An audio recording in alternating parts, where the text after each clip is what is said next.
3 key considerations to think about when using whiteboard videos for marketing. You probably have seen whiteboard marketing videos before. They all start out with a hand or a blank screen, and then a hand shows up and draws images while a voiceover plays or some text appears explaining what's going on. They're very effective because they tend to do an efficient job at explaining concepts. Make no mistake, when you talk to somebody and you have a concept in mind, sometimes things get lost in translation. You're not quite able to get your message across clearly and effectively.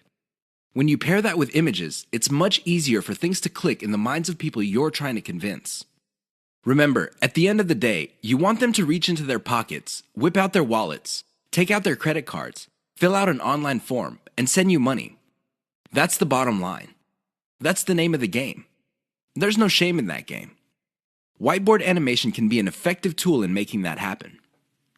Another way you can turbocharge whiteboard animation is using cartoons. You can use caricatures. Believe it or not, they create the same face-to-face type of video connection as a video spokesperson. The great thing about using cartoons is the fact that they are much cheaper than video spokespersons. The problem with whiteboard animations is their cost if you choose to turbocharge them. If you were to just stick with images and canned music, you'll be fine.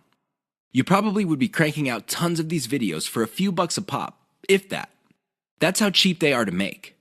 The problem is, the moment you start including a voiceover, your costs start to explode. Now, your costs will remain low if you're doing your own voiceover. But if you're insecure about your voice, or you feel that you're just not a good speaker, or you have a low quality voice, you're going to have to spend on a professional.